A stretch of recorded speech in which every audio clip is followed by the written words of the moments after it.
Good morning. The subcommittee will come to order.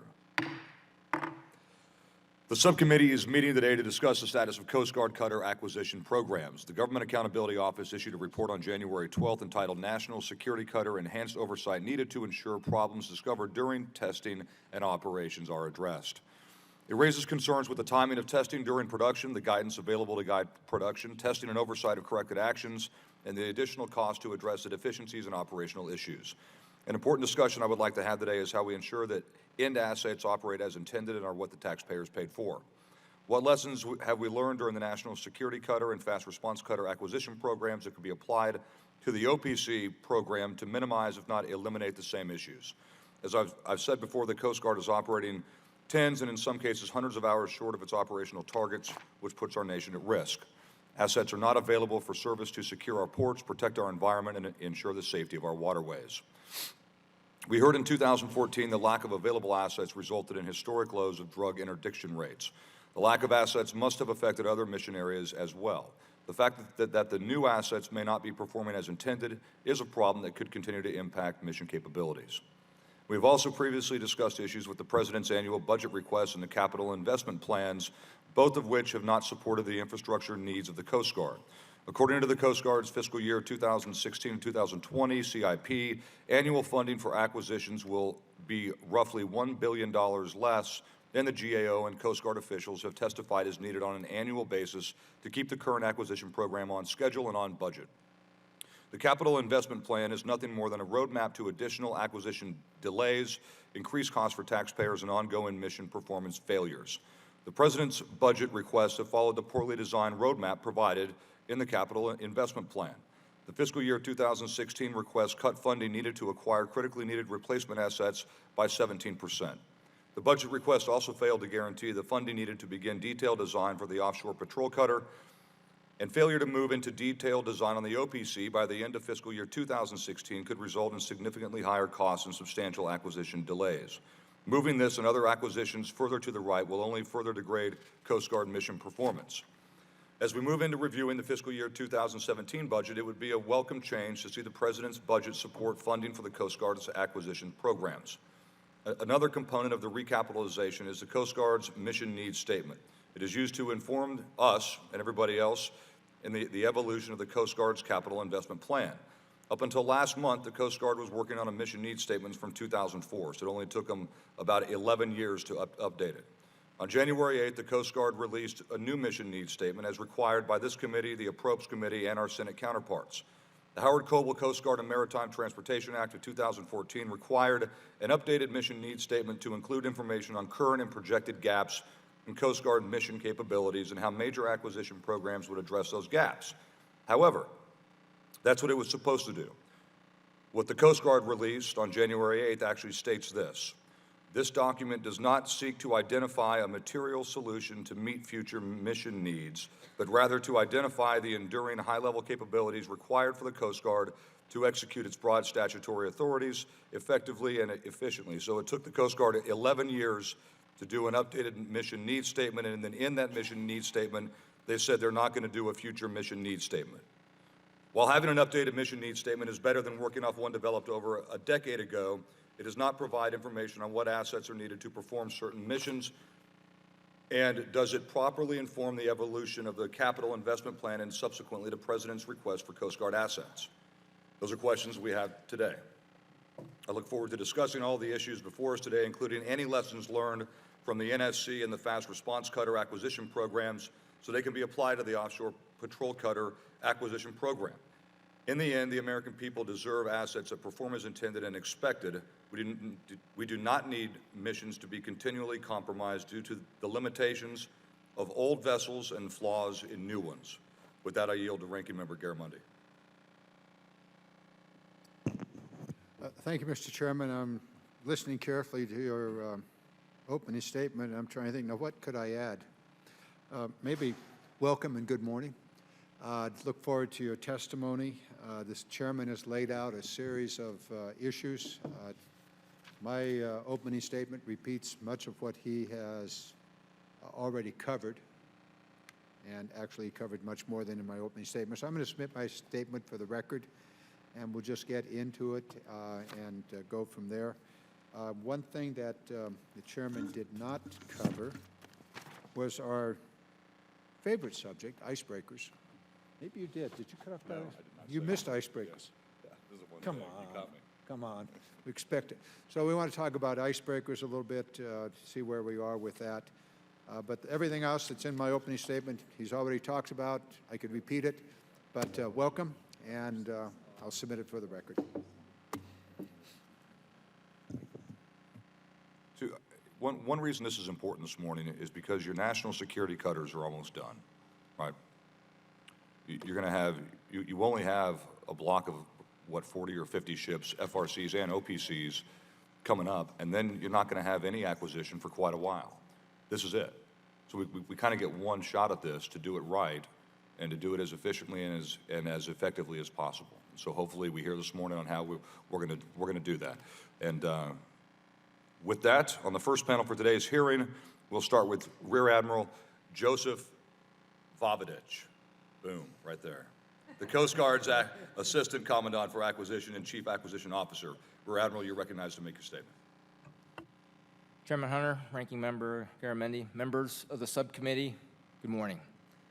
Thank you for the opportunity to speak about Coast Guard's ongoing activities to recapitalize the surface fleet. On behalf of the Commandant and the men and the women of the United States Coast Guard, I want to express my appreciation for your oversight and continued support of our service. I also want to note the service's thanks for including several Coast Guard priorities in the recently passed authorization bill.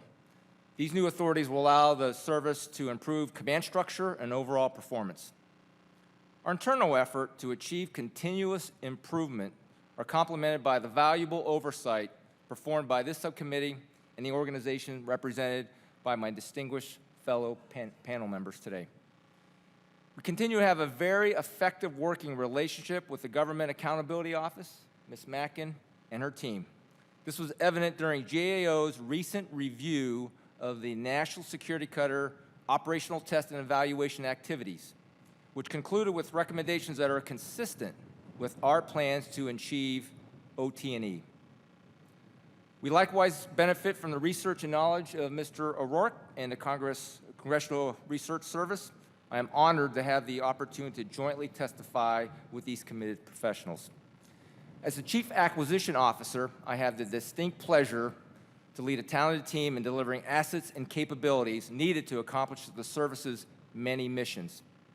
The importance of this work is reflected by the efforts put forward by this subcommittee and your colleagues to fully support the Coast Guard acquisition priorities in fiscal year 2016. We are fully prepared to execute these funds in an effective and efficient manner.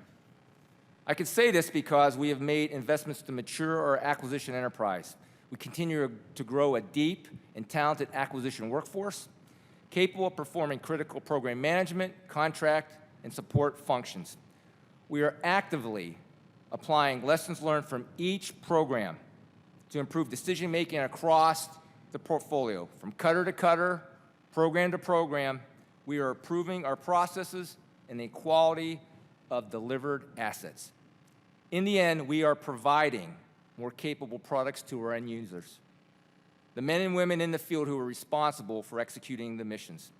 We continue full-rate production of the National Security Cutter and the Fast Response Cutter, and we are working hard on designing and delivering an affordable and capable offshore patrol cutter. We recently completed preliminary and contract design phase of the OPC, and we are on schedule to award a follow-on contract for detailed design before the end of this fiscal year.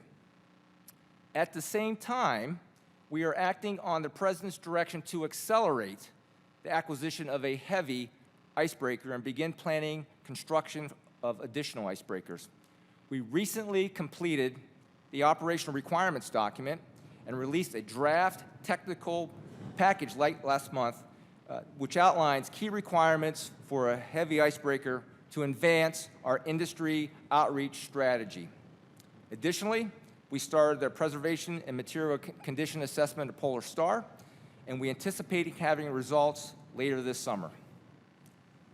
The Commandant continues to make fleet recapitalization one of the service's highest priorities, and we recognize the need to achieve affordability in everything that we do. Thank you for your support of the Coast Guard's effort to provide our men and women in uniform with the mission capability they need in the 21st century. I appreciate the opportunity to testify, and I look forward to the questions that you may have. Thanks, Admiral. Our next witness is Ms. Michelle Mackin, Director of Acquisition and Sourcing Management for U.S. Government Accountability Office. Ms. Mackin, you're recognized. Thank you, Mr. Chairman. Good morning, Ranking Member Garamendi, members of the subcommittee. Thank you for having me here this morning to discuss the Coast Guard's cutter acquisitions. In particular, issues identified in the national security cutters testing and in ongoing operations. As was noted, we reported on these issues last month at the request of the subcommittee. I'll also share some observations on lessons learned from the NSC and from our work on commercial best practices as the Coast Guard moves forward with the offshore patrol cutter. By all accounts, the NSC is a more capable vessel than the high-endurance cutters it's replacing. For example, it has increased range and a larger flight deck. The NSC had an important event in the spring of 2014, its initial operational test and evaluation conducted by the Navy's test agent. This kind of operational testing is the only way to ensure that an asset is ready to meet its missions. At the time of the testing, 7 of 8 NSCs were either delivered or under contract, and 3 were operational. The test was done on the 3rd NSC, the Stratton. The Navy determined that the NSC is operationally effective, meaning capable of performing its missions, and operationally suitable, meaning it can sustain operations in terms of availability and reliability. At the same time, however, the Navy identified 10 major deficiencies that could affect the ship's operations. In addition, 7 of the 19 key performance parameters were not fully met. Some areas of concern pertain to the combat systems suite. Others pertain to the sea state requirements for the cutter boats that launch from the NSC. Of note, the unmanned aerial system, key to the NSC's planned capabilities, could not be tested because the Coast Guard has not yet acquired a UAS. The Coast Guard has plans to address most of the identified issues, and the items will be assessed again during follow-on operational testing, which is expected to start later this year and continue into 2017 or longer, at which point at least 6 NSCs will have been delivered. In addition to the testing issues, the Coast Guard will need to replace certain equipment after all NSCs have been built.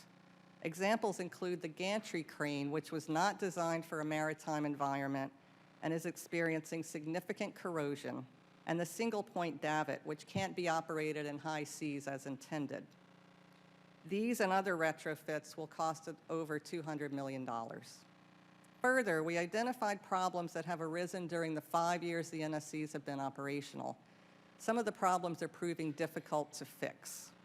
Key areas of concern are high engine temperatures, which limit the speed of the NSC in certain conditions, cracked cylinder heads, which are occurring at a rate higher than expected, and overheating generator bearings, which have caused at least 1 patrol to be cut short.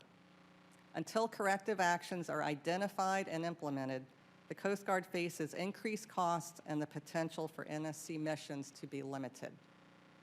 Finally, regarding lessons learned from the NSC, one element is competition.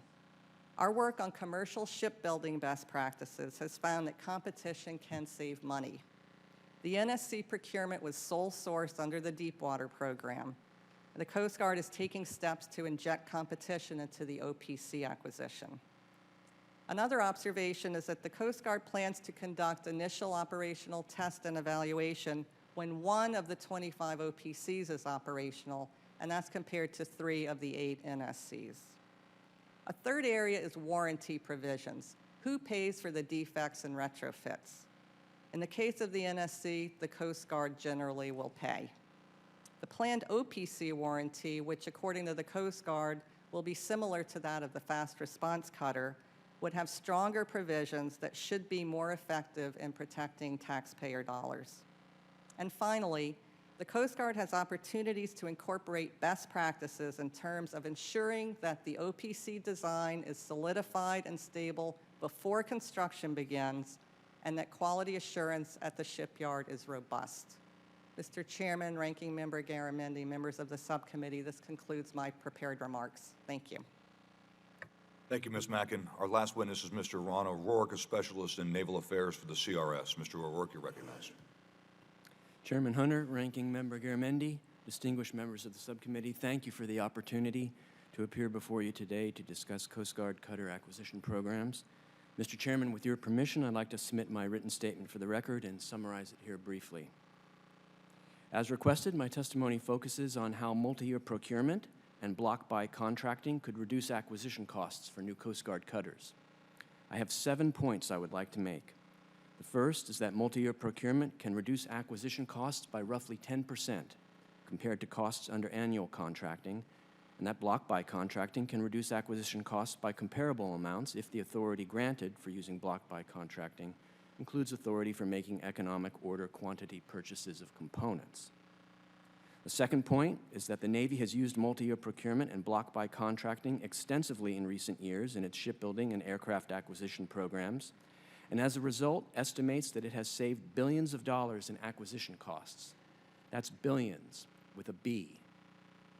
Among other things, using multi-year procurement helped the Navy and Congress to convert a 9-ship buy of DDG-51 destroyers into a 10-ship buy, and to convert a 9-ship buy of Virginia-class attack submarines into a 10-ship buy. The third point is that although the Navy in recent years has made extensive use of multi-year procurement and block buy contracting to reduce acquisition costs, the Coast Guard to date has not used multi-year procurement or block buy contracting in its cutter acquisition programs. The Coast Guard has used contracts with options in cutter acquisition programs. A contract with options may look like a form of multi-year contracting, but operates more like a series of annual contracts. Contracts with options do not achieve the reductions in acquisition costs that are possible with multi-year procurement and block buy contracting.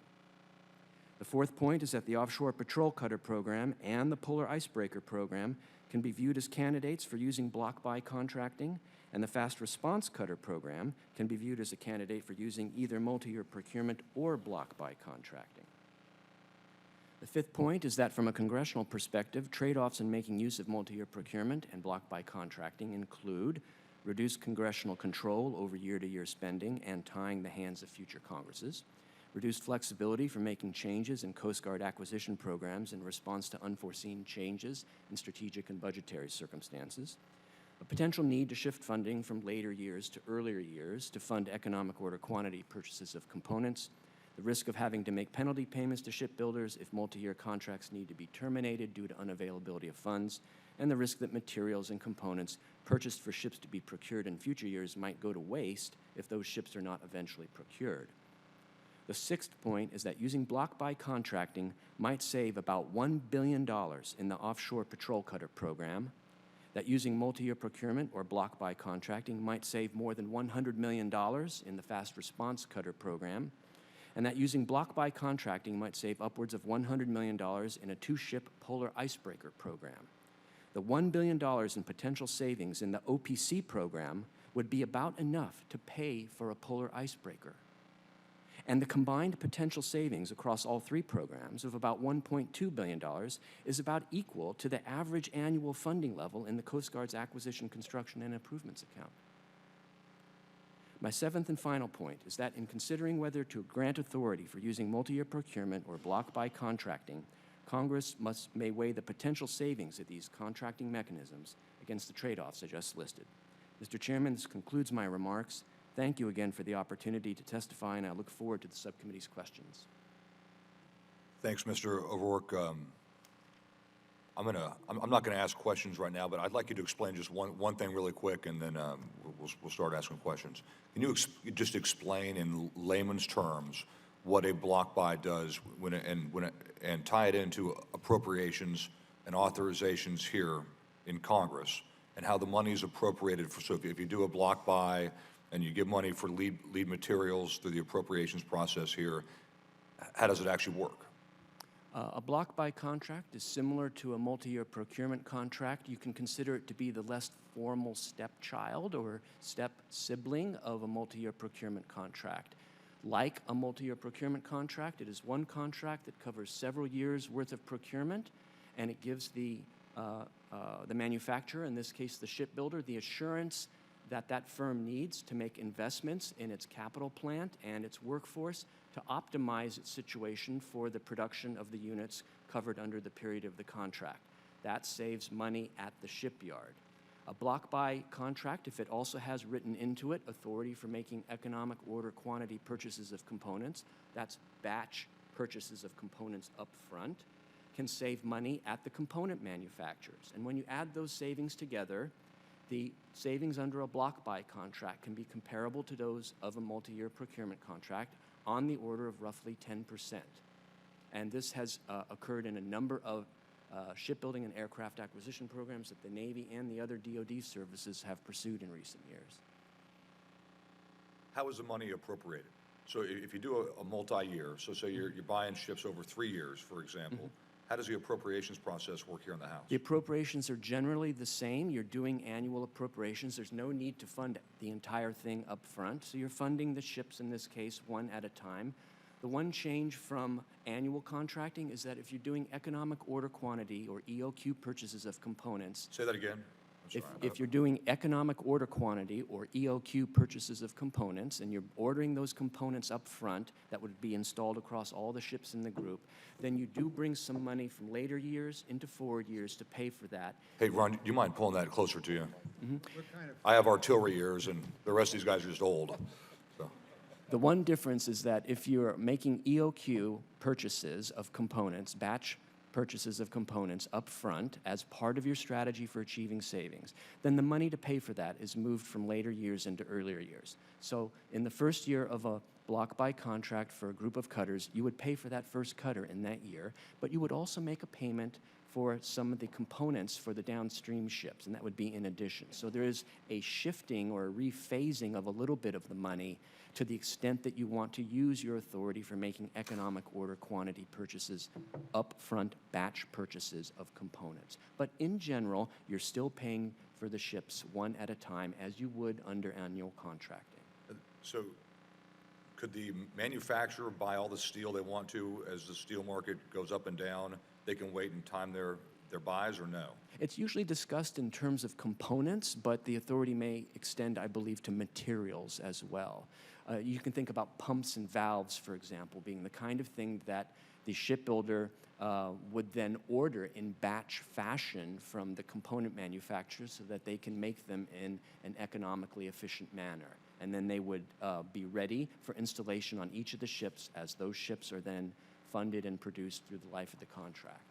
What's the difference between lead time materials, having the money appropriated up front to buy lead materials, and what you're talking about? Or is there a difference? Same It's thing? somewhat similar. Long lead time materials are ordered ahead of the ship that it is going on so that they will be ready in time for installation on that one ship. In this case, if you're doing 25 OPCs or as many as 26 fast response cutters, you're getting as many as 25 things or maybe 11 things for the OPC program, 11 sets of pumps and valves all up front. And they would sit there and wait then to be installed on each of the first 11 OPCs or the 26 fast response cutters. Okay, hey, thanks. We're going to jump right back into this, but I'd just like to recognize Mr. Garamundi. Well, let's not jump out of this for a few moments. So the experience of the National Security Cutter and the offshore would indicate that we may be better off looking at a block buy or a multi-year procurement contract for the OPCs. Is that correct, Mr. O'Rourke? What I would say is that the Navy's experience in reducing shipbuilding and aircraft acquisition costs through the use of both multi-year procurement contracts and block buy contracting offers an example that can be considered by this committee and the Congress for application in Coast Guard cutter acquisition. In weighing whether to do this or not, you would balance the potential savings of these contracting mechanisms against the trade-offs that I listed earlier in my opening statement. Ms. Macklin, do you tend to agree with the theory that Mr. O'Rourke is putting forward? I think block buy multi-year can result in savings, but I'll just mention Littoral Combat Ship. That was a block buy contract. It has not gone well, in large part because the requirements weren't firm, and now the Navy was, had 10 ships per each shipyard in these block buy contracts, and that was their strategy. So I think it can result in savings, but the key really is to have the requirements nailed down and firm before construction. You may build a few ships and then move into a block buy situation afterwards, for example. So that would be my only caveat there. If I could just add very quickly, the Littoral Combat Ship Program has had issues and controversy and difficulties, but I view those as being independent of the Navy's use of block buy contracting in that program. Well- And the actual construction of the ships that are under the block buy contracts under the LCS program has gone a lot more smoothly than the construction of the earlier ships that were done under annual contracting. Why?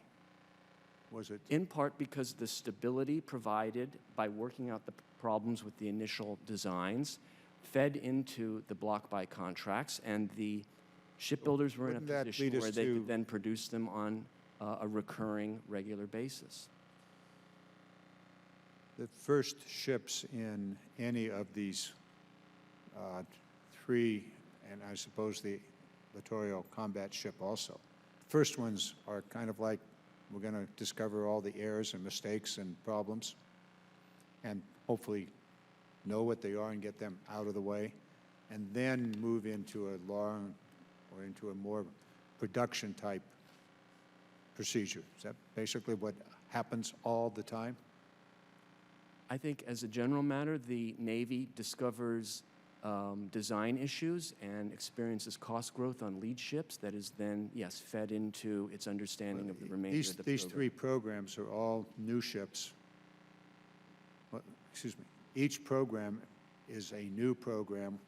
It's a new ship that had not previously been in the fleet. Is that correct? I think so. I'm wrong? No, the Fast Response Cutter program is well underway. And so if you were to do a contract for that program, you're in the middle of it already. I didn't communicate well. My apologies. But what I'm saying is that all three of these ships, each one is a new ship at its outset. When the contract was let, it was a new ship. The National Security Cutter is a new ship, never been built before. Going to be problems. You're going to find out that this didn't fit. You really didn't want it done that way. What you really needed was something different. It's kind of like the way it is, isn't it? I guess the point to us is we should expect that to happen with the first one off the line, gets into the water, hopefully it floats, go from there. Is that more or less correct, Admiral? And then you find the problems, you solve it, you figure out the solution to the problems, and then hopefully the next ships coming off the line don't have the same problem. Correct? Yes, sir, there's a great deal of learning that goes on in the shipyard. In the process. So we might expect for the first cutter coming off in any of these three, or first ships coming off in any of these three different types of ships to have problems. Right? Wrong? It's going to be perfect? I doubt it will be perfect, but I think this is where the commercial shipbuilding best practices could help inform the OPC acquisition. They're not the same kind of ships, but the principle of building them, the whole mechanical, electrical, the basic construction of the ships, there are definitely lessons to be learned there. In the commercial world, they deliver a ship that works right off the bat. And it largely because they make sure that the design is stable before they begin construction. The Navy typically does not do that. And so I think here's an opportunity for the Coast Guard to try to get that part right on the OPC. Very interesting. So you want to know before you begin to lay the keel what it is you want it to look like when it's completed. Is that what I heard you say? Yes, sir. And all of the little elements, including the unmanned aerial vehicle? Those are additional capabilities, and I think here we're kind of dealing with a legacy deep water issue. When you talk about the UAS, the cutter boats, the stern doors have problems. A lot of this is the way that procurement went. It was in a sole source environment. The government had very little control over the requirements in those days. Obviously, the Coast Guard has come a long way since then. So I think what I'm trying to get is a good sense of lessons learned, which I think is what we're here for today. The application of those lessons learned to this next class of ships. One of the oldest lessons in shipbuilding that's been learned many times over is to avoid design construction concurrency. And the Navy has moved in recent years to get away from that and to take its designs to a high stage of completion prior to starting the construction of the ships. And the degree of completion of design has been moving upward over time. But yes, that is one of the oldest and most Now with that fundamental foundation lessons. in place, I am out of time, well out of time, and so I'm going to yield back, but I want to come back and circle back around as to whether those lessons are being applied by the Coast Guard. Thank you, Mr. Chairman. Mr. Gibbs from Ohio is recognized. Thank you, Mr. Chairman. Admiral, you know, I listened to the testimony from Ms. Mackin and Mr. O'Rourke. I hear a common theme about the purchasing problems. It could save $1 billion if they do purchasing differently. That would pay for an icebreaker. I hear about the warranty. I got a paper in front of me talks about the some of the challenges the Coast Guard's had. Cracked average is 4 cracked cylinder heads a year. The Coast Guard paid for it. Warranty didn't pay for it, the manufacturer. Generator bearings, propulsion systems, stern doors, maybe a leak, may cause the boat to capsize.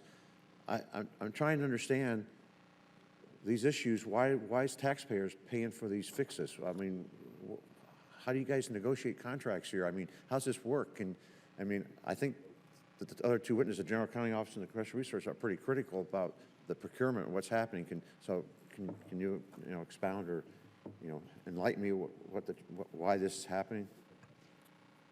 Yes, sir. Thank you for the opportunity to address that. The National Security Cutter is obviously a very complex cutter, drive with many complex systems. And so over time, as we learn to operate them in the operational environment, we're going to encounter issues out there. And so, when those issues come up, we engage our technical authority to make sure we understand the engineering aspect of it. We engage the shipbuilder as well as the originating equipment manufacturers to understand the solutions. We put plans in place, whether it's in design or prototypes or optimization studies, and we look at mission impact. And what we've observed with the National Security Cutter, we're able to meet mission. We are encountering issues along the way. And again, through this whole process of technical authority and the shipbuilder, we're addressing those efficiently to make sure that we have the best capability that we can provide to our operators.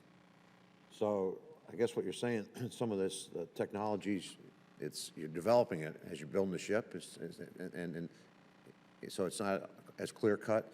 I mean, we're talking about cracked cylinder heads on a diesel engine. I mean, I would think that would be. I missed something here because. Sir, it's the application of these technologies in the maritime environment in these complex, harsh environments. And so, and again, when we looked at the initial design, a crane, a boat launch, a certain type of engine that has been used, and then we put it in the operator's hands in terms of how we actually apply and use it from a tactics. Okay, so you have a problem. Let's say the cylinder heads, and you go back to the manufacturer. I mean, what kind of discussion do you have about who's responsible? Why does it fall on taxpayers? I mean, do they show some responsibility that there's been a defect, or do you think it's all because of the stress and the pressures that the Coast Guard's putting on these ships? It's above the norm.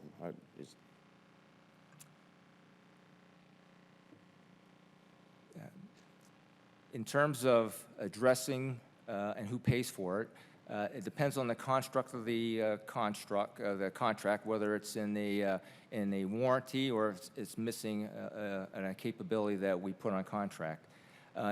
In these particularities, it depends, sir. And in the case of with the engine and a cracked cylinder head, I'd like to get back to you and provide you the accurate detail for that particular Ms. case. Mackley, do you want to respond since you talked about that in your testimony? I think generally this is one of the lessons learned that we would point to for the OPC. The NSC, the way that procurement was under, the former Deepwater program, it did not have a strong warranty provision. It just didn't. The fast response cutter's warranty is much stronger, more what we would think of as a typical warranty. And that, as I mentioned, that's the same kind of warranty that's planned for the OPC. So if that plays out as planned, it should be better in protecting the taxpayer investment. Could I just add one comment, go though? ahead. Warranties are not free. If you tell the contractor that he's going to operate with a contract under warranty, he's going to price that into the contract. So the idea that you can get warranty protection and not have to pay for it, you could be deluding yourselves on that. It's not a question of avoiding a cost to the taxpayer. It's of balancing risk and when the taxpayer might pay for it. If you don't have a warranty provision, the government might have a bad surprise down the road, and the taxpayer would have to pay for it at that point. But if you put the warranty into the contractor will price that in, Yeah, no, and the taxpayer's paying for it along the way. Yeah. There's no bad surprise. I agree. So I would agree with that, but I just want to make sure that the Coast Guard's doing their due diligence here to make sure that there's, they're not getting taken for a Well, ride. but when you weigh the cost of that warranty against the risks, it may or may not make sense to have that warranty. When you go to a store and you buy some new piece of electronics equipment, the salesperson will often says, well, do you want to get a warranty on that? Yeah. Now, how many of you have bought that warranty? Yeah. Probably not many, because it's priced in a way that it's not actually a good deal.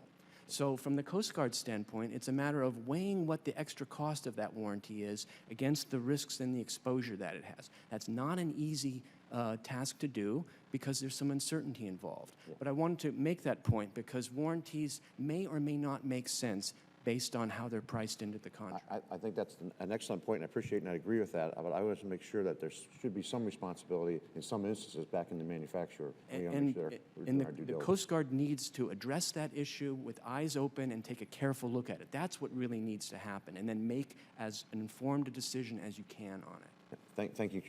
Chairman. Thank the gentleman. I would say, too, you have, just looking at the NSC equipment problems that Mr. Gibbs was just nailing off, looks like 3 or 4 of those are Coast Guard things, and the rest are the cylinder heads, the generator bearings, the propulsion systems. Those aren't Coast Guard centric, right? I mean, those are just boat things, right?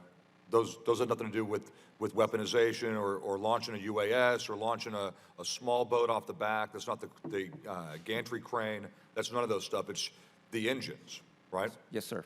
And I would separate. I mean, you can expect to have issues with new things like the single point launching for the small boats and the crane and the UAS stuff and maybe the modules for weapons, but not the engines. I think that's what's kind of surprising, right? To me at least. The gentle lady from California. Thank you, Mr. Chairman, and I apologize for being late. I was attending another meeting, but I'm glad to be here as of now. So if my questions are repetitive, I apologize. But the first question I had to do with NSC retrofits, and I believe, Ms. Mackin, in your testimony, you noted that the GAO review identified several issues that will require retrofits. The Coast Guard plans to maintain the original equipment for the production of the remaining NSCs and conduct retrofits after accepting delivery. So my question is, does the GAO believe that this decision will result in a cost savings for the Coast Guard? And how long with the new NSCs be out of service while these retrofits are being made? Some of the retrofits have been known for many years. For example, the structural enhancements on the first 2 NSCs. I'm not sure exactly what the time frame will be, but I would expect many months for those 2 ships. Others, like the gantry crane, was never intended for a maritime environment. So obviously it's experiencing corrosion. That will need to be replaced on all the ships. And there are prototypes right now, which is one reason they're testing the prototype on the third NSC before they go back and do the retrofits. Maybe the Admiral will have a better idea about how long the retrofits will take. Can you speak to any cost issues relative to that? Is it going to cost more? Is there cost savings? What the Coast Guard estimates a little over $200 million for the known retrofits. How that will play out, time will tell because they haven't taken place yet. And some of that will depend on how they contract for these and what that will look like, and that's not known at this point. Thank you. Admiral, thank you for your service. If you have any comments? No comments? I mean, any terms of downtime with the retrofit, will it impact the Coast Guard's mission readiness at all, or? Ma'am, thank you for the question. When we leave the cutter in production at the shipyard, we incur costs, and sometimes we try to optimize the overall cost in terms of delivering a mission-complete cutter. Sometimes it's to our advantage to be able to get it out of the shipyard, put it in the hands of our sailors to operate it, to understand it, and then we get to pick the time and choose the time when we, in between a deployment or an opportunity to learn more about the cutter, to put in those retrofits in a place that we could perhaps compete and thoroughly understand design with our technical authorities as well as any of the manufacturers that we're involved with. Thank you. Ms. Mackin, again, in your testimony, you noted that several weapons systems and the radar were repaired following initial operational tests and evaluation, but the post-operational reports indicated persistent problems with these systems. So what types of problems do persist? There have been some problems with the combat systems suite. The air search radar, for example, has had some parts fail. And it's taking some time to get replacement parts from overseas. So that's one issue that's been coming up in operations. In the test event itself, some of the weapon systems didn't function as intended. As I noted, the Coast Guard has plans to fix those problems, and we'll see how they do in the follow-on testing. So would you describe these problems as isolated incidences or reoccurring in terms of other cutters and issues? Frankly, until the follow-on testing is complete, which, as I mentioned, won't be until 2017 or later, it's hard to answer that question for sure. The Coast Guard will continue, I'm sure, during operations to get more information, but really that operational testing that's very rigorous is the best way to ensure that these aren't repeatable problems. And who are the provider of the parts that are late? You said they came from overseas. It's a German firm. I don't recall the name off the top of my head. Thank you. I yield back, Mr. Chairman. Great question there in the end, too. I didn't know we were buying German stuff with our taxpayer dollars. That's good. Mr. Sanford, the gentleman from South Carolina is recognized. Thank you, Mr. Chairman. Two quick questions. One, we had a brief conversation about multi-year contracting and block buy contracting, which is ultimately, I guess, all about fleet modernization. And what hit me is the real next cusp of fleet modernization is really tied to the air. That, you know, vessels are important in terms of patrol, but ultimately, if you really want to leverage that capacity in terms of intelligence, surveillance, reconnaissance, et cetera, you really need to have things attached to you that give you a much wider view than a patrol would. And yet it seems that the stuff that I've read has suggested that really behind with regard to unmanned aerial systems on the new national security cutters. Bring me up to speed on that. Why the lag? Because it seems to me if you're really going to leverage taxpayer dollars, that's a vital way of doing so. Yes, sir. Thanks for that question. So the unmanned aerial system requirement exists in the national security cutter. We've looked at other solutions in terms of optimizing from an affordability perspective and delivering capability We're working through a number of options, and one of the ones that we want to team up with is making sure that we're acquiring mature technologies that provide some capability that's some of the risks are wrung out, if you will. So we partnered up with the Navy, who has a small UAS program that delivers some capability. Right now, we're looking at the design aspect to integrating with the National Security Cutter, and we anticipate in a year or so to be able to deliver some capability on the National Security Cutter here and test its capability accordingly. Yes, ma'am, you had a thought as well? I was just going to note that the UAS capability has long been an integral planned part of the NSC's capability, as you mentioned, and it has been delayed. It was supposed to be initially available in 2007. It turned out to be way too expensive, and some technology problems existed there. So the Coast Guard's been studying it for many years since then. As the Admiral noted, it sounds like a small UAS will be available to be assessed in the follow-on testing.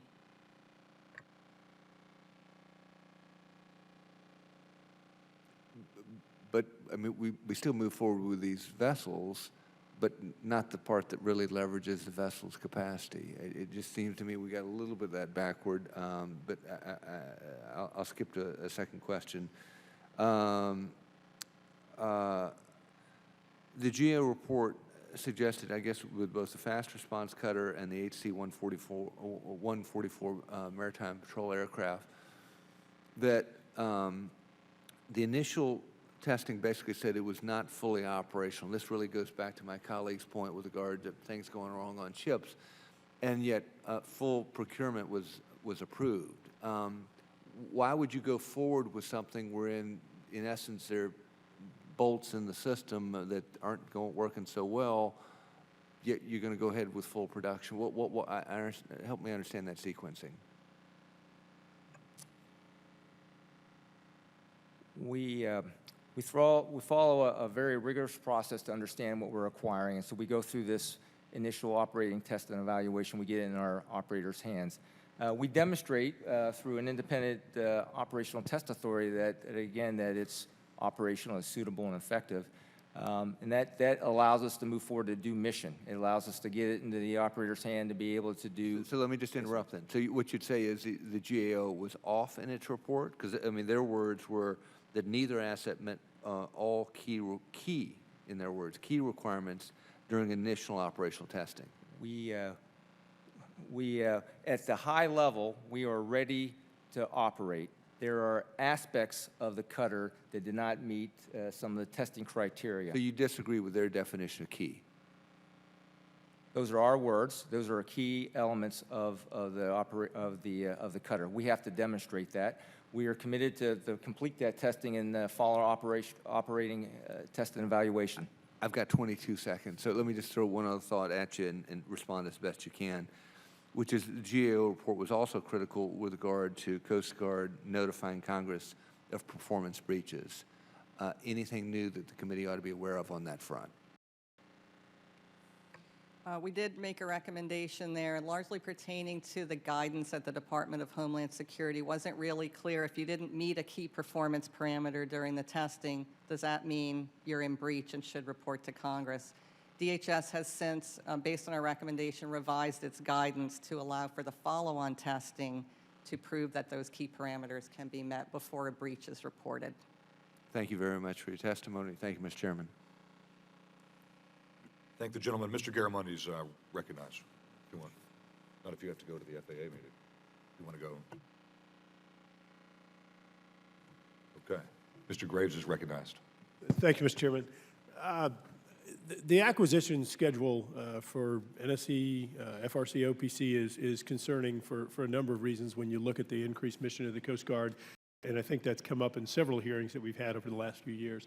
Mr. O'Rourke, one thing, the Navy last year retired the USS Simpson, which is the last, the Perry class frigates. Those served as a law enforcement platform, or a platform for Coast Guard law enforcement detachments for operations, particularly in the Gulf, in the Caribbean, excuse me. Last year at a hearing, Admiral Z noted that that he had his eyes, I think, on 90% of the transited drugs, but only had the capabilities to address 20%. What does the loss of that Perry-class platform do to the Coast Guard's capabilities? I think the Admiral is better prepared than I am to speak to that. I have been at hearings where this issue is discussed, and yes, the shortfall in available cutter hours down in the southern region has reduced the fraction of drug interdiction warnings that the Coast Guard is actually prepared to act on, and they have intelligence that they sometimes cannot act on due to lack of assets. Is it safe to say that the acquisition schedule for the vessels I mentioned is not meeting demand, I guess, for lack of a better term, in regard to the Coast Guard's mission? No, in a couple of ways. One is that the total number of cutters planned under the Coast Guard's program of record is well short of the number that the Coast Guard has previously calculated would be needed to fully perform all of the Coast Guard's projected missions in coming years. In fact, Okay. the number is about 60%. So the program of record would get you about 60% of the cutters that the Coast Guard feels it will need in future years under an earlier calculation to do all of its missions. Okay. The second way in which the schedule is problematic is that the speed at which you are bringing on those ships is late compared to the end of service lives of the older assets that Sure. they're replacing. Sure.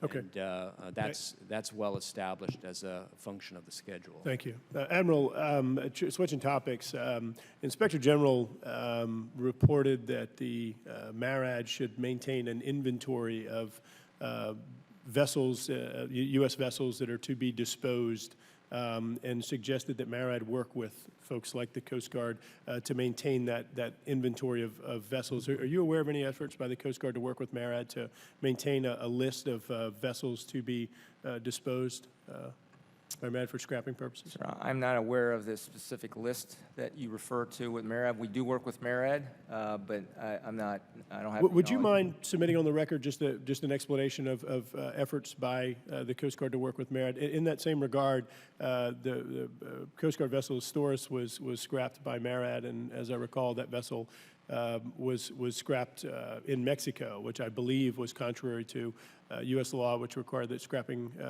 efforts take place in the United States. Are you aware of any efforts by the Coast Guard to address that inconsistency with MARAD? I'll provide a response to the record. Great, sir. thank you. Mr. O'Rourke, one last question. Certainly you're familiar with increased activities in the Arctic, and could you just give a quick assessment of U.S. icebreaking capabilities compared to some of the other Arctic nations? The Coast Guard currently has two operational polar icebreakers, one heavy polar icebreaker, that is the Polar Star, and one medium polar icebreaker, that's the Healy. There's one additional heavy polar icebreaker, that's the Polar Sea. That ship is non-operational. So the operational fleet can be characterized as 1+1, one heavy, one medium, with one additional heavy in non-operational Do you status. see those capabilities as being sufficient, noting again increased activity and changes in the Arctic? What I can tell you is that the Department of Homeland Security has issued their own mission needs statement. That is an official requirement statement expressing the view of the Department of Homeland Security, which states that the Coast Guard in coming years will potentially need up to 3+3 polar icebreakers. And do you see, you mentioned that's in the Homeland Security report, do you see that mission as solely being a Homeland Security or Coast Guard mission, or do you see other agencies, again, looking at what other nations are doing, do you see other agencies, perhaps within Department of Defense, are having additional mission or additional needs outside the scope of that report? Oh, it's well established that the Coast Guard is operating its polar icebreakers as a national asset that serves the needs not only of core Coast Guard missions, but for other agencies as well, in particular the National Science Foundation. A lot of what we use our polar icebreakers for is to support scientific research activities in the Arctic. What about military defense missions? Do you see a need there? The icebreakers also have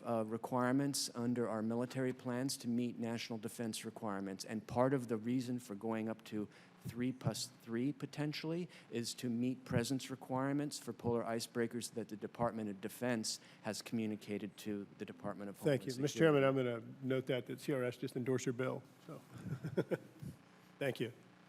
Thank the gentleman. Mr. Garamendi is recognized.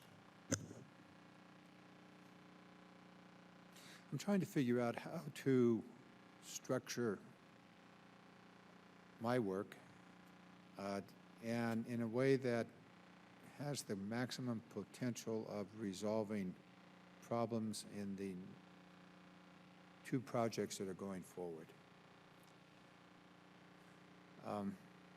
Ms. Macklin and Mr. O'Rourke, you've done extensive research on the problems that exist in the National Security Cutter and the OPC.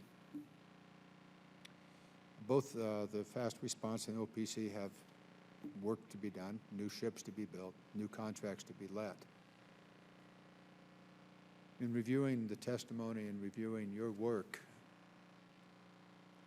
you have information that I think can be put into a checklist, a list of things that need to be done to reduce the potential for problems.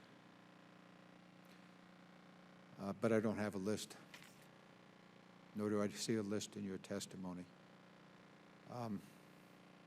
I think it would be very, very helpful. I can spend a lot of time asking questions, and I'd probably learn a lot. But it seems to me that if we could have the development of a checklist, these are things that the Coast Guard should and must do to avoid problems that we have seen develop in the previous National Security Cutter program or the OPC. Can you develop, can the two of you, individually or together, develop such a checklist that we can then hold the Coast Guard responsible to addressing? Yep, we did that one. That problem isn't going to happen again because we're paying attention. Yeah, maybe we ought to pay attention to this one because we haven't paid attention to it.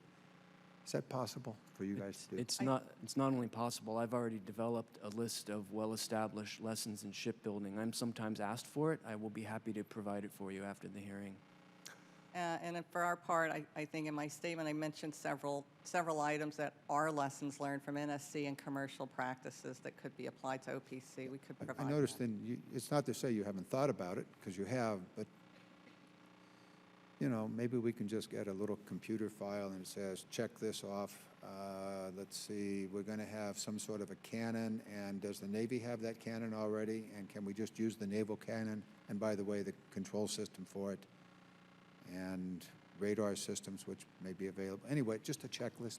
If you could develop that, that would certainly be useful to me and save probably a whole round of questions as I pursue trying to figure it out. So I'm asking for it from both of you. And if you want to work together, that would be okay too. Okay. Thank you very much. And with that, I yield back. Thank the gentleman. Okay. See you later. Now it's just you and me. Let's go back. Multi-year procurement, block buy contracting, advanced procurement. Admiral, what does the Coast Guard have the statutory ability to do out of those three, if any? Mr. Chairman, we have authority through Title 10 to be able to do a multi-year procurement. Okay. We understand the benefits of that in terms of once we have a stable design, enduring need, good understanding of the cost. Those are great criteria to use. We're also looking at potential downside. It does commit the government to well in advance of the year of appropriation in terms of things that we're going to buy. And so the downside is that if we're not able to meet that obligation, there could be a real downside in that contract in terms of not providing the expected funding for the multi-year buy. But that's not your job, that's our job. Yes, sir. Right. So do you have the statutory ability to do advanced procurement? Yes, sir. Okay, so Advanced procurement, yes, sir. and multi-year. Multi-year procurement, yes. Yes, sir. Have you ever used multi-year procurement? I have not. I'll have to go back in the archives and research. Well, we have Coast the Guard history. research right So we'll do here. that. Have they ever used multi-year procurement? I'm not aware of the Coast Guard having used it in the past.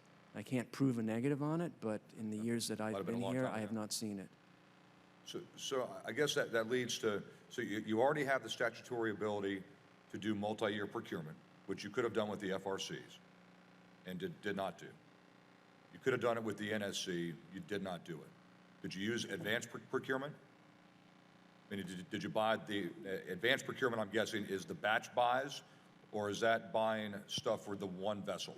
We buy long lead time material that's in front of what's going to become in production, so And that's sometimes per, there's, that's per one vessel, right? that's per one or a number of vessels that might be coming up in that production cycle within that particular fiscal year. Right. That's only for 1 year's worth of procurement, either the ship or the multiple ships being procured that year. And that helps to optimize the construction schedule just for those ships. But that is still implementing annual contracting. So, Mr. O'Rourke says you could have saved $1 billion, could have saved, not can still save, but could have saved with the NSC.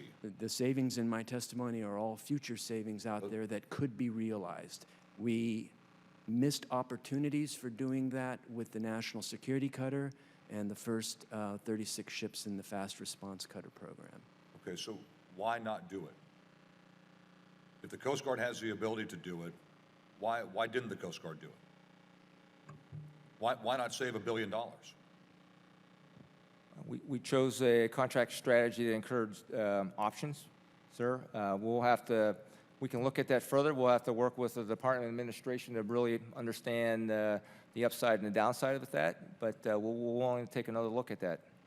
Well, let me ask this, Ms. Mack and Mr. O'Rourke, when it comes to the Coast Guard then and the administration, where does OMB play in terms of what the Coast Guard can do? Meaning what type of contracting strategies they can use? Do they have a play in it? Meaning, how does the administration play in terms of what their strategies are for contracting future ships? In general, my understanding is that OMB can give directions to agencies regarding the ways in which it can carry its programs forward. Now, what OMB may or may not have said about the use of multi-year procurement or block buy contracting for these programs, I don't know, but as a general issue, OMB can issue instructions to executive branch agencies, guidance, if you will, for how programs are to be executed. Ms. Mack? All I would say is for the National Security Cutter, I'm not sure that would have been a good approach because the requirements were not stable. We're still seeing problems now. The first two ships are going to have to go through these structural enhancements. They're not representative of the rest of the ships. And so I think, again, not that it's a bad idea, not that it can't save money, it just, as the Admiral mentioned, needs to be carefully considered.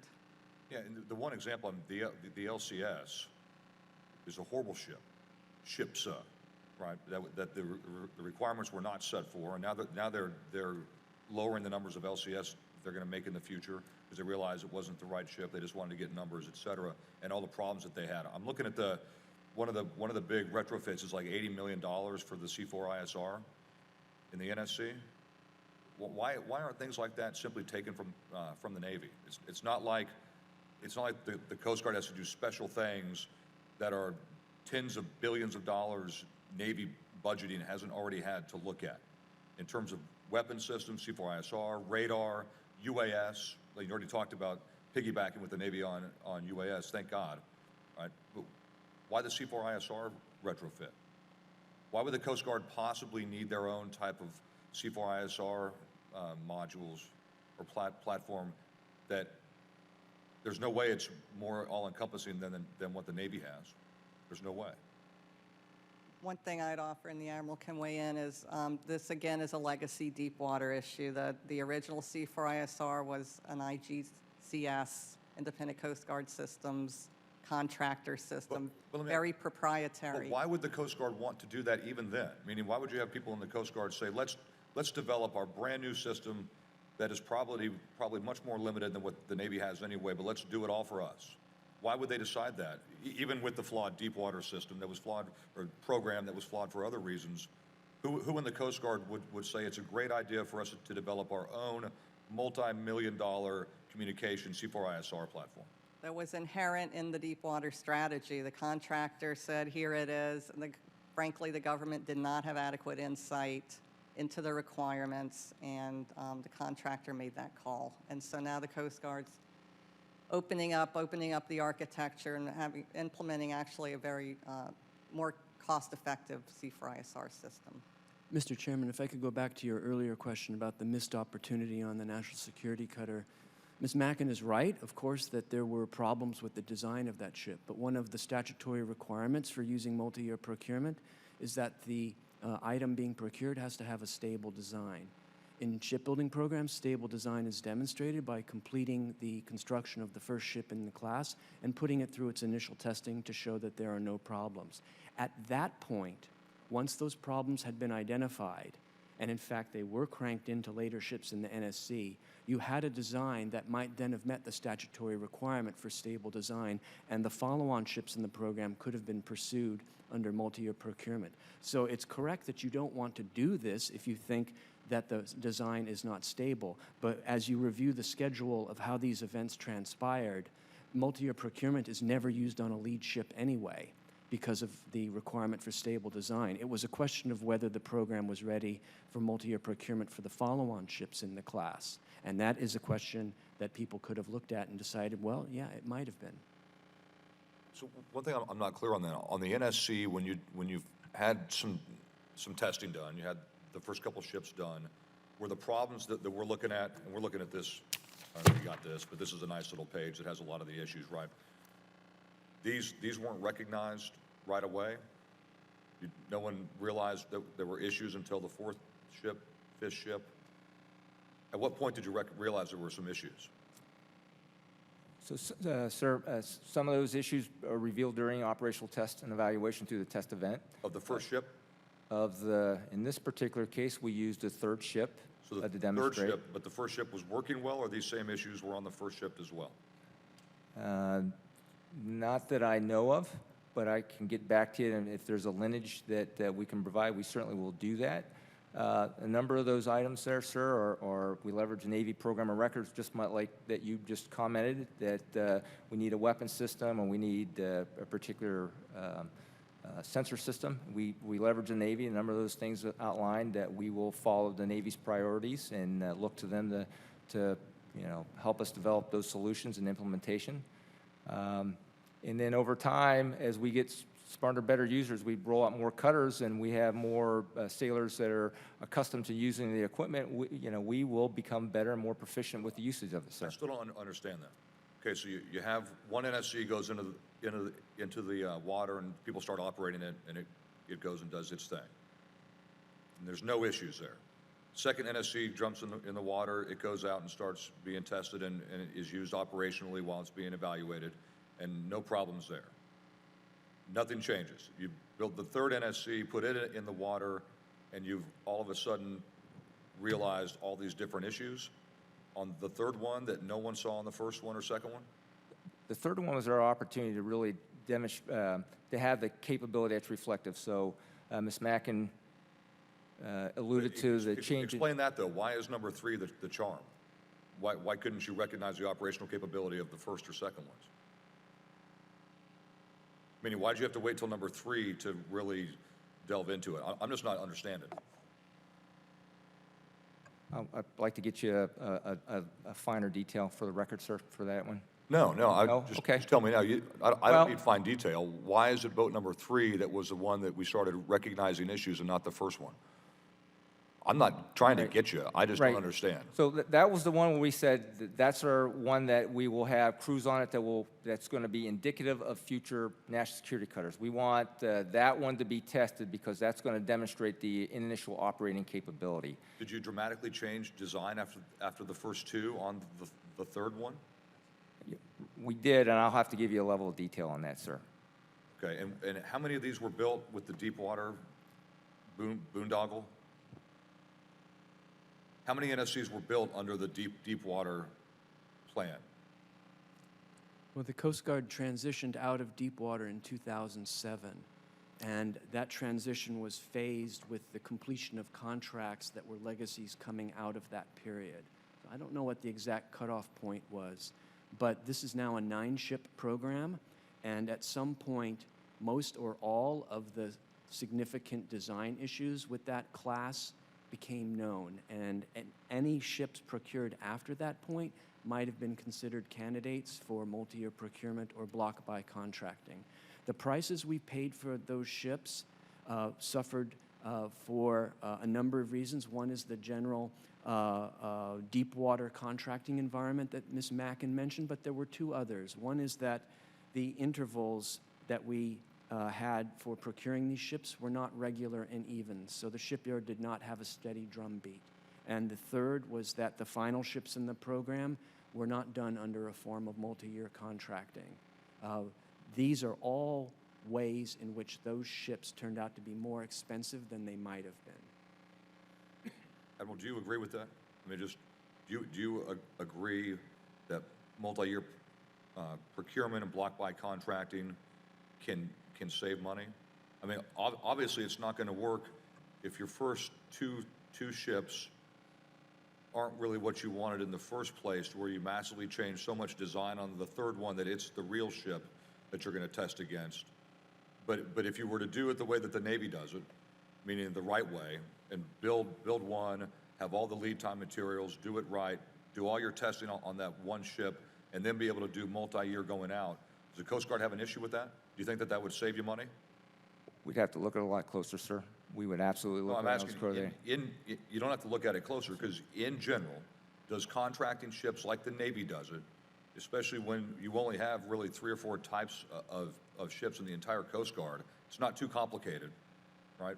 Do you think that that would save the Coast Guard money? We, as we indicate here, if we have a stable design, we have an enduring need, the costs are well understood, the applicability of the multi-year procurement has some merits, and we will take that back for a high-level consultation. Do you disagree with Mr. O'Rourke that it will save you $1 billion in the NSC? I'd have to look at that closer, sir. Okay. Do you disagree that you would save $100 million with the FRC? Again, in the application of that particular strategy, in terms of what we have here, I would have to look at it a lot closer. Okay.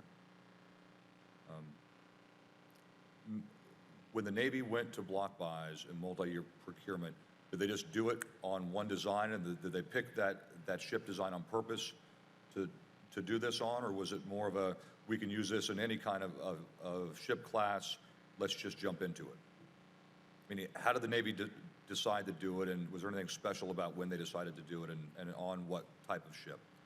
The Navy decides its contracting strategies on a program-by-program basis, but I think there was a general atmosphere within the Navy in recent years that these contracting mechanisms made sense to them, and they began to use them more extensively.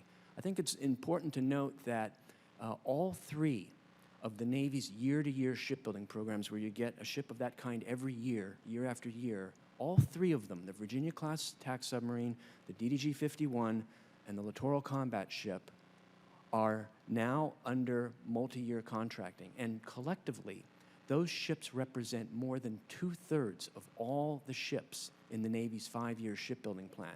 That is how extensively the Navy is using this. And in terms of savings, if you looked at the last DDG-51 multi-year, the savings on that were estimated at $1.3 or $1.4 billion.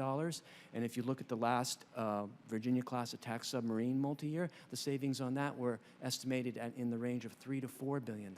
So just on those 2 instances of multi-year procurement contracting, the Navy saved more than $4 billion. Has the Coast Guard then looked at what class of ship would best fit the multi-year procurement contracting scheme?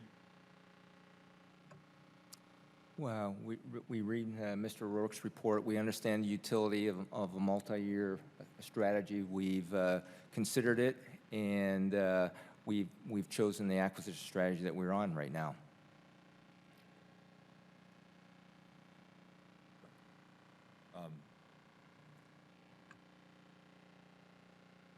when you do multi-year procurement, do they need us in this committee to authorize it?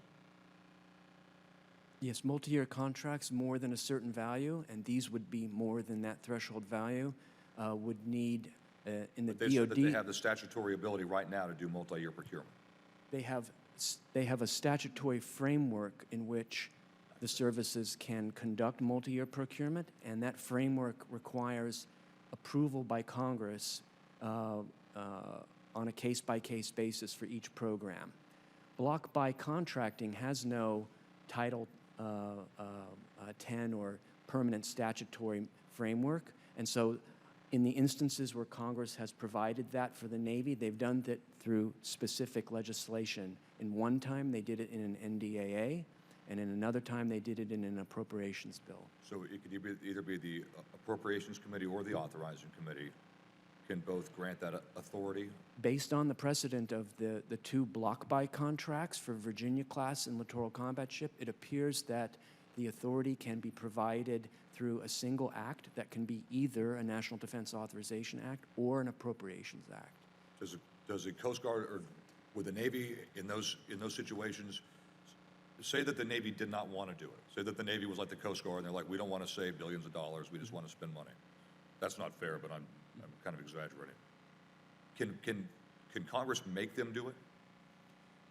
The authorities that were granted for Virginia-class and LCS allowed the Navy to do it. They did not mandate, but it may be that you can write the language so that it mandates the use. For example, the appropriations committees in the past have said that the Navy will contract for this ship. It was an amphibious assault ship, which shall be funded on an incremental basis. And that's incremental funding, which is different than what we're talking about here. But the use of the shall language mandated that to the Navy as the way that the ship would be funded in coming fiscal years. And based on that precedent, you might imagine that language for block buy contracting can use the shall language and not simply that to say that the Coast Guard may contract or may do this. Okay, so one last thing I'm not understanding then. How do you see it, and Admiral, we'll start with you. How do you see the Coast Guard, let's just talk about buying ships. How is the Coast Guard different from the Navy? Now, I don't mean in what size of ship, but in the way that you acquire them, why should the Coast Guard be contracting differently than the Navy? Mr. Chairman, fundamentally, we acquire and build ships very similar. We use some of the same facilities that the Navy does. There are a level of requirements that might be different, that might change the approach or the testing or the scrutiny or the hardening of the various ships. But fundamentally, you need steel, you need a shipyard, you need a lift, you need proficient workers to put it all together. And so there are some aspects that are exactly the same. There's other ones that are some nuances that we'd have to look at closely, but those probably are on a case-by-case basis. Ms. Mackin, why should the Coast Guard ship acquisition be treated differently than the Navy? I think there's one thing that hasn't been mentioned in this discussion, and that's the contract type of the ships. The fast response cutter was firm fixed price, and that is consistent with commercial best practices. The price is nailed down, and that's one reason they could negotiate a very strong warranty. I believe the plan for the offshore patrol cutter is to transition to firm fixed price at some point in time as well. So block buy is one thing to look at, but contract type can also be a way to save a significant amount of money.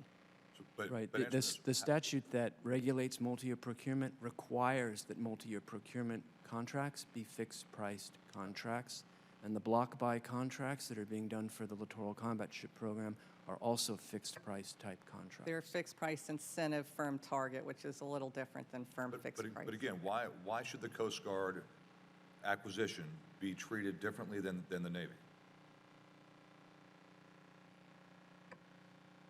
I mean, that's a contracting officer's call in large part. There are lots of factors to consider. I'm just offering that contract type is one very important component Why the Coast Guard didn't consider block buy for the fast response cutter, I don't know the answer to that. Admiral? We can get it right now, Ms. Mackin. We have, for the OPC, that's absolutely considered, but the path that we chose is not a multi-year procurement. I'd be happy to take a closer look at the merits and the risk associated with that and provide a more thorough response. We'd have to work with the department and administration to make sure that we collectively understand the approach, and happy to follow up with you at some point, sir. Admiral, here's what I'm not understanding. If you build one or two ships, whether it's an FRC or the OPC, and you look at it, and you test it, and you evaluate it, and you find problems, and you then fix your problems, what is the downside with doing a multi-year procurement? What is the downside, if any? If you have a design that is not flawed, like the NSCs that we discovered on Ship 3, if your design's good, and your ship is good, and your requirements are firm and set and fixed, what is the downside?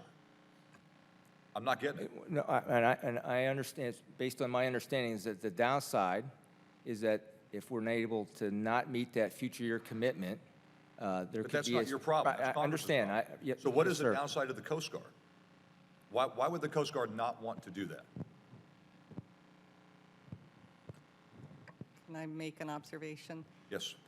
The FRC had its initial operational test and evaluation, and only one of its key performance parameters was even partially met. So it's not proven yet. It still has So some issues. you're saying only one out of a bunch Out of 6. was partially met? the rest Partially were met, and so they're going to have the follow-on operational test beginning this fall, just like the NSC. So And how many FRCs have been built now? Anybody? I'm sorry, John might know. Well, there are 14 or 15 of the FRCs in operation. right Commissioned now. number 15 a week or so ago and delivered number Right. 16 at the end of the calendar year. And so is that normal to build that many when the operational requirements of the, whatever check boxes you have are not met? It was a fast-paced procurement. I would not say that's consistent with best practices, because they still have to go through the follow-on testing and prove that they can meet those key performance parameters. Right, but the issue is that even with the deficiencies that have been discovered through initial testing, the Coast Guard's intention is still to continue getting the ships. So the question is, if you are still going to continue getting the ships, does it make sense to continue doing it under a contract with options, which operates closer to being a form of annual contracting, or under a block buy? Oh, hey. Mr. Graves is recognized for 5 minutes. Sorry about that. No, that's right. I'm enjoying it. To somewhat channel the chairman's frustration, there are two key things, obviously, that are, I think, his frustrations and the ones that we share. One is that looking back over the last several years, certainly, I think one can make a strong case for perhaps some taxpayer dollars not being used as wisely as they could have been on the acquisition. And something that is very important to me personally, and I know the chairman shares it, is the lack of capabilities. And I made reference earlier to the Admiral Z's statement that 90%, eyes on 90% of the drug trafficking shipments, yet capabilities only respond to 20% of them. I think when you look across the Coast Guard's mission, which has expanded significantly over the last several years, the demand for the Coast Guard, the demand for the Coast Guard to have greater capabilities is significant, yet this acquisition schedule is continuing to drag on and I think provide readiness issues that doesn't just, it's not just limited to the Coast Guard, but also transcends over to some of the support for Navy and other capabilities that are important to this nation. Can you talk about, so looking back, we can talk about Deepwater, we can talk about NSC, FRC, whatever you want, but let's look forward for a minute. Looking at OPC, can you talk about some of the lessons learned that you were applying to that acquisition strategy that will ensure, again, fair use of taxpayer dollars and ensure that we're delivering solid equipment within an appropriate amount of time? Yes, sir, I'd be happy to. I appreciate the opportunity. The key to all this is making sure that we have well understood, stable requirements. that has been vetted throughout the service with industry to make sure that they understand it very well. It allowed us to have the conversation to understand where the cost drivers are, if you will, and to be able to address that, to make those appropriate adjustments. We're using competition to the fullest, and we're also using fixed price contracting throughout the acquisition, which is at times very difficult in a large ship buy because there's a lot of unknowns in the design. So right now we're in a limited competition, if you will, so they can mature their designs to be able to make a submission that's going to be a fixed priced environment as we move forward. In terms of the testing, we have absolutely learned from the testing over time. We're going to test on the first article for the OPC. We've learned that that involvement with test is very important. We've involved the testers from both the department and our operational test authority early in that development so they can help us make sure that the things that we put in the requirement are testable and it's well understood. So a lot of things that were developed many years ago were unclear, and so even when we have these test events, we're sometimes not quite talking on the same sheet of music. And so those are the kinds of things that we're resolving, and we clearly are moving forward with a lot of lessons learned into the strategy for the offshore patrol cutter. Admiral, thank you. I just, in closing, just want to make note that, you got a great group of coasties out there, and there's increasing demand upon their services and mission requirements, and making sure that we get the equipment out there to them that they need as soon as possible, I think is critical. And again, we don't even need to go through the entire list of drug, alien interdictions, and many, many other things that you do. But looking back over the history, I know that there are a lot of mistakes that you guys are trying to make up for right now. I just want to encourage you. The Navy, obviously, as the chairman pointed out, has some acquisition strategies that may be applicable in this case. But most importantly, we've got to get this equipment out there as quick as we can and make sure that we're respectful of taxpayer dollars moving forward. Thank you. Yield back, Mr. Chairman.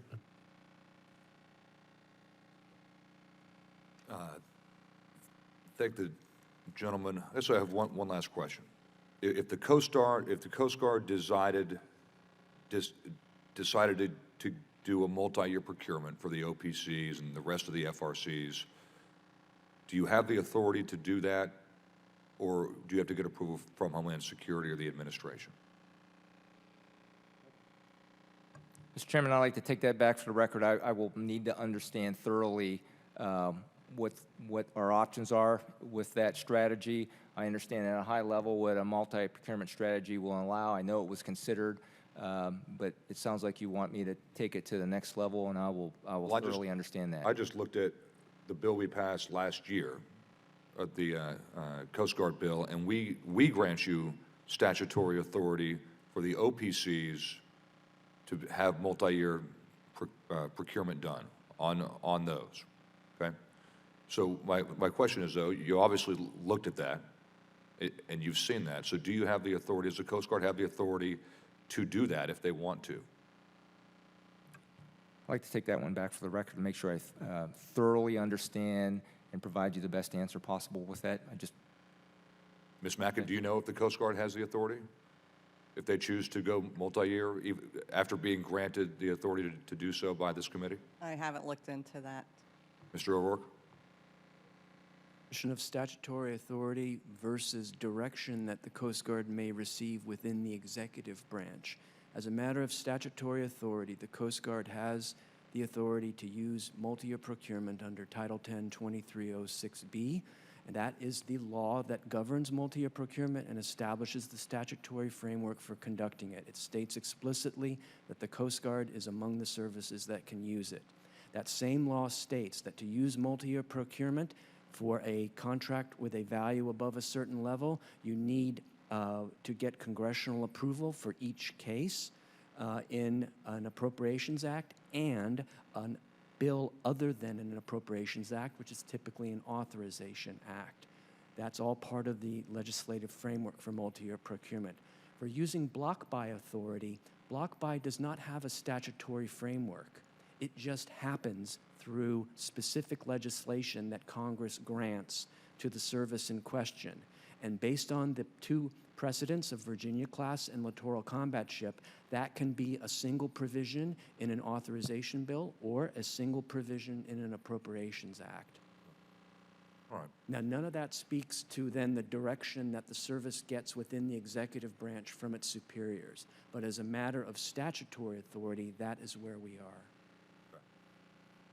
All right, I think that's all I've got. I don't think there's anybody else here. Everybody, thank you very much for kind of getting deep into the weeds on this stuff. I think that's what we have to do in the end, because we want to make the best decision possible. We want to save lots of money so we can buy other stuff in general. So thank you very much for your testimony. And with that, the hearing's adjourned.